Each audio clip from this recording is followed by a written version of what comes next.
was things had become a bit too tight under Schmidt off the pitch, and things were not as fun or enjoyable as they could be, and that's been one of the changes Farrell's made. That's what I'm reading into your... Yeah, I think so. And Andy Farrell, he's a smart guy, so he would very much have been able to sense the atmosphere under Joe.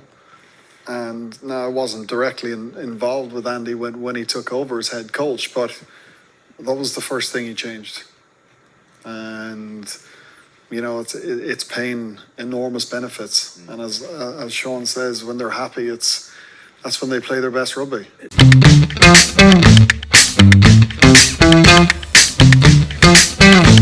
With Andy Farrell's recent success in New Zealand, speculation is rife in the media that Andy Farrell might become the next England rugby coach after the 2023 Rugby World Cup in France. Now, to date, as we're sitting here, we all know that Andy Farrell's contract is expiring with Ireland at the end of the 2023 World Cup, and it's quite clear that at this moment in time, his contract was not renewed or extended.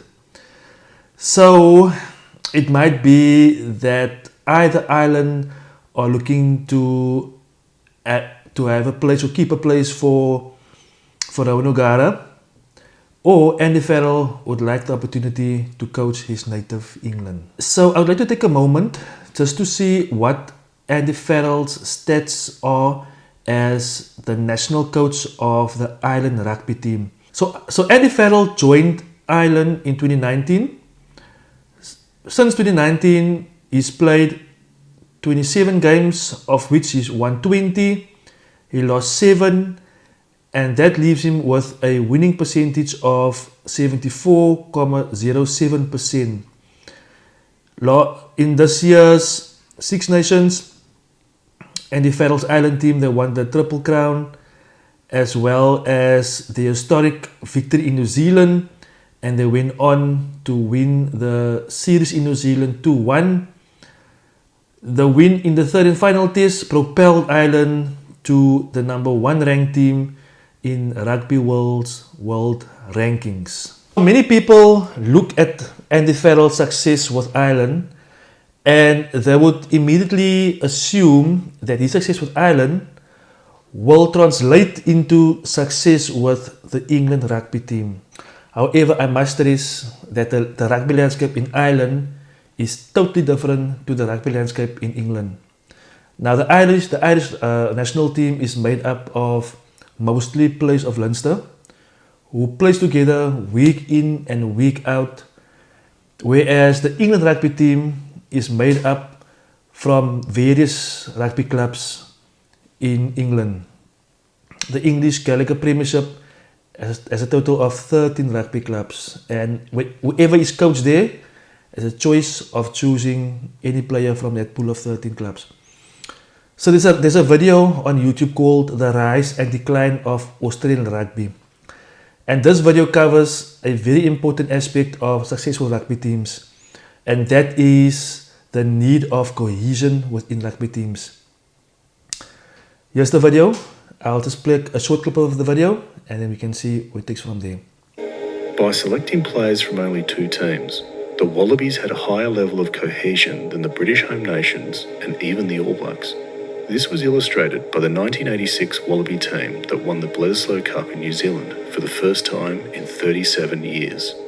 The Wallabies had 9 players from New South Wales and 6 from Queensland. In comparison, the All Blacks had players from 9 different provinces. In contrast, a year later, when the All Blacks beat the Wallabies in Australia, they had selected a team that had 10 players from 1 provincial team, Auckland.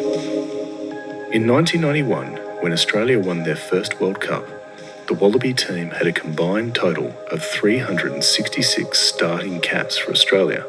However, their opponents in the final, England, had greater experience with 449.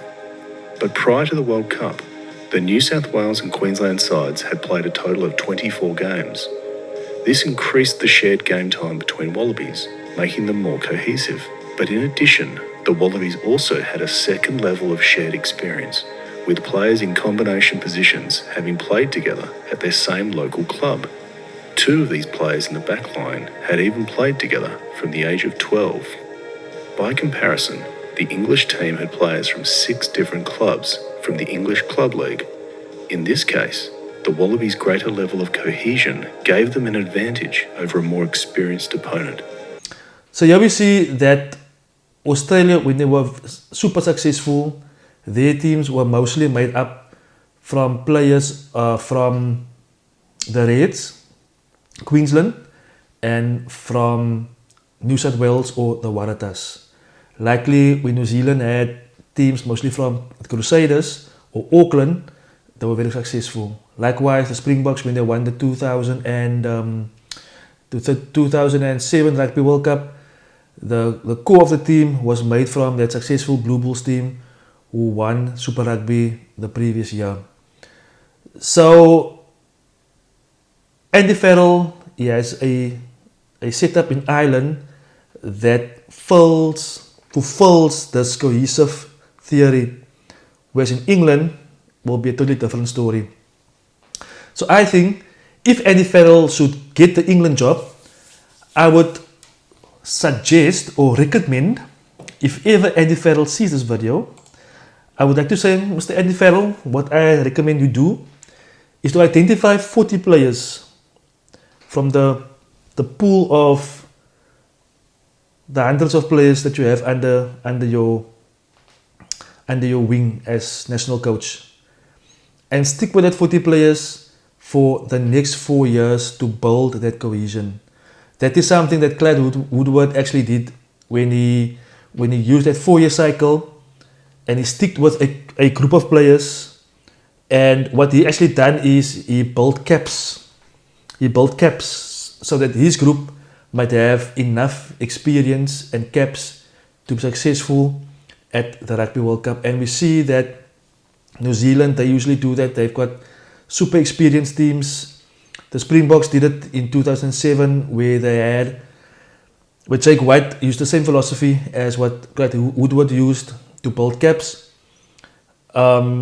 So I would say that will be my recommendation, is for him to have his 40 players, and maybe that will help him to then translate what he has in Ireland currently, translate into the England game. But I just wanted to make this video to comment on those articles I read. I think that the England Rugby fraternity, they had enough of Mr. Eddie Jones, and they're looking for a replacement for Eddie, and this replacement what I've read will probably be an English gentleman leading the England Rugby team. So guys, what do you think? Do you agree with what I said here? Will Andy Farrell fit in nicely in the England setup? Will he flop? He flopped as a defence coach under Stuart Lancaster between the period of 2011-2015, where England flopped out of the 2015 World Cup in the group stages. So yeah, what's your opinion, guys? And I'd like to invite you guys, if you haven't subscribed to my channel, please subscribe to my channel, like this video. You can also catch me on Twitter, where I'm also active on Twitter. You can catch me there. You can follow me at Peter Rugby Eater. And yeah, thank you for watching this video, guys, and I'll catch you guys on my next video.